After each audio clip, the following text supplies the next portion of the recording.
Assalamualaikum Superahi yang setia, masih di Koripedia. Hari ini kita akan membahas sejarah kerajaan Islam di Indonesia. Dan berikut ini adalah 10 kerajaan yang berpengaruh dalam berkembangnya Islam di Indonesia. Yang pertama adalah Kerajaan Perlak. Kerajaan Perlak ini merupakan kerajaan Islam di Indonesia yang terletak di Perlak, Aceh Timur pada tahun 840 hingga 1292 Masehi.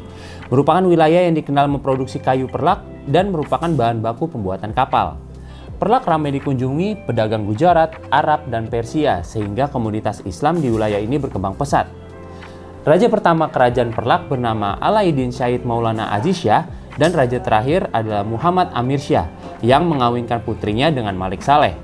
Malik Saleh adalah cikal bakal yang mendirikan kerajaan Samudra Pasai nanti. Bukti sejarah yang memperkuat kerajaan Perlak yakni makam salah satu raja benua negara bagian Kesultanan Perak yang terletak di pinggir sungai Trenggulon, yang diyakini batu nisan pada makam tersebut dibuat pada abad ke-11 Masehi. Yang kedua, Kerajaan Ternate. Kerajaan Ternate terletak di Maluku Utara dan didirikan oleh Sultan marhum pada tahun 1257 Masehi dan merupakan kerajaan Islam tertua di Indonesia. Kerajaan Ternate berkembang paling masif dibanding kerajaan Maluku lainnya, lantaran sumber rempah-rempah yang begitu besar dan militer yang kuat. Saat itu, banyak saudagar yang datang untuk melakukan perdagangan di Kerajaan Ternate, di samping untuk menyiarkan agama Islam. Pada masa pemerintahan Sultan Bahabullah, Kerajaan Ternate mencapai puncak kejayaannya. Setelah Sultan Bahabullah meninggal pada tahun 1583, kekuasaannya dialihkan pada putranya yaitu Syahid Barkat.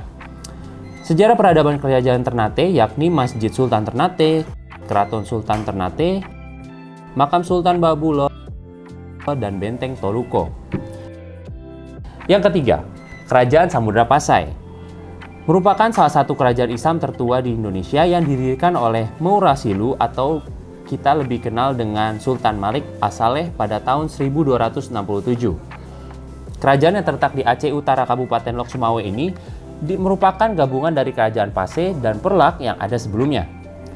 Banyak bukti arkeologis yang menunjukkan keberadaan Kerajaan Samudra Pasai, antara lain makam-makam Raja Pasai di Kampung Gedong, Aceh Utara.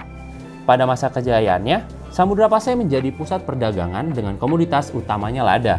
Namun, kerajaan ini runtuh pada tahun 1521 akibat perebutan kekuasaan, perang saudara, dan diserangnya oleh Portugis.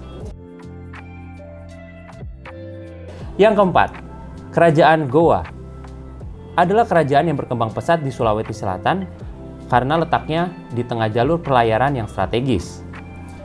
Usai Goa mengadopsi Islam sebagai agama resmi pada tahun 1600-an, kerajaan kembar ini kemudian mendirikan Kerajaan Islam Makassar dengan raja pertamanya yaitu Sultan Alauddin.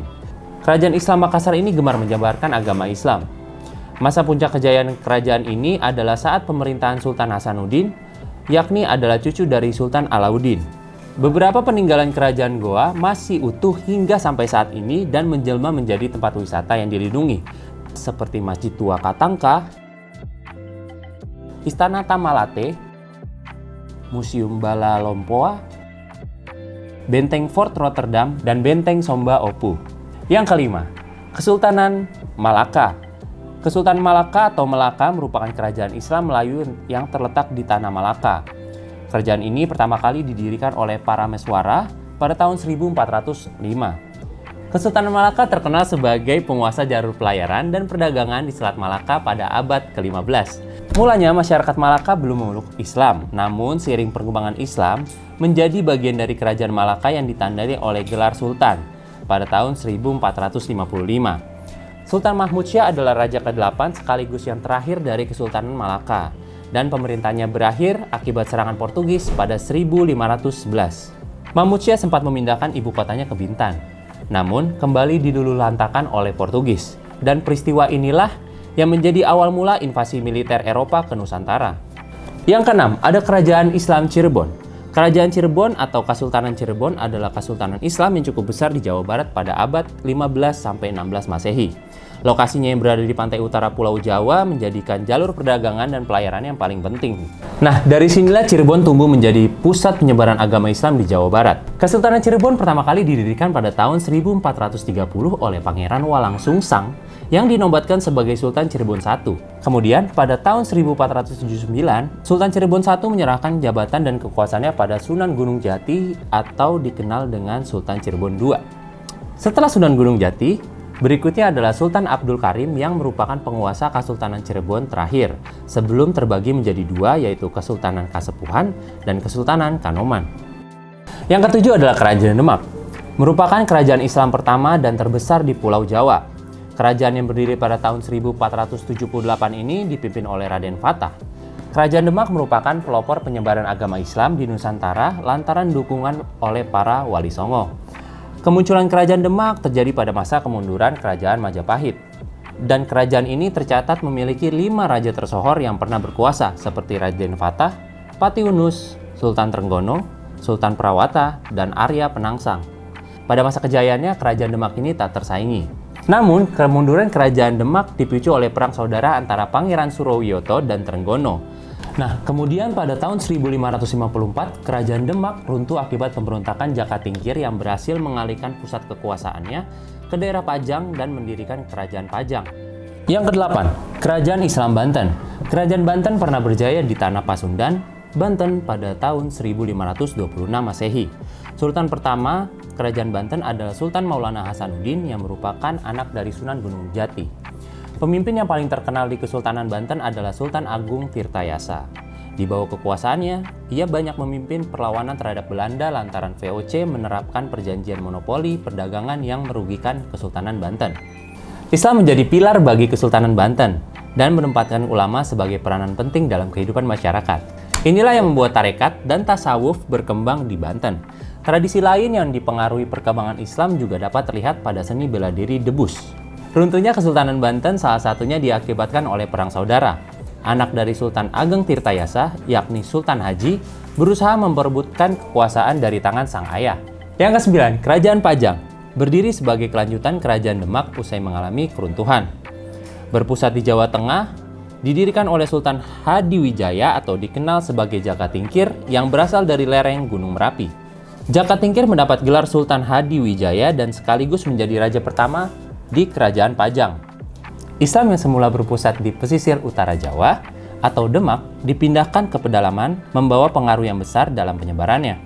Semasa pemerintahannya, politik dan agama Islam mengalami perkembangan. Kemudian, Jaka Tingkir melakukan ekspansi ke timur hingga Madiun, tepatnya di tepi aliran Sungai Bengawan Solo.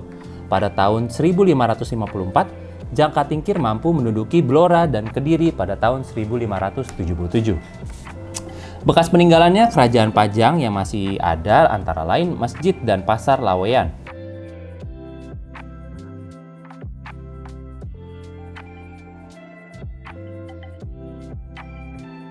Makam Sultan Hadiwijaya dan kompleks makam pejabat Pajang. Yang terakhir adalah Kerajaan Mataram Islam 1588 sampai 1680. Kerajaan Mataram Islam berpusat di Kota Gede, Yogyakarta pada tahun 1588.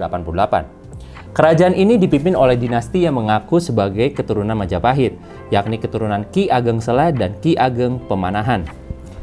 Raja pertama adalah Raden Mas Sutawijaya, dan Kerajaan Islam Mataram mengalami masa kejayaan pada masa pemerintahan Mas Rangsang atau Sultan Agung.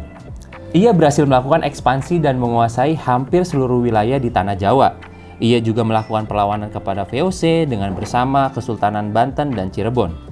Kerajaan Mataram Islam mengalami perpecahan usai konflik politik dan mengakibatkan pembagian wilayah kekuasaan, yaitu Kesultanan Ngayogyakarta dan Kasunanan Surakarta yang tertuang dalam Perjanjian Giyanti. Peninggalan kerajaan yang hingga kini masih dapat dijumpai adalah Masjid Agung Gede Kauman, Masjid Kota Gede, Masjid Patok Negara Sultoni Ploso Kuning, Masjid Agung Surakarta,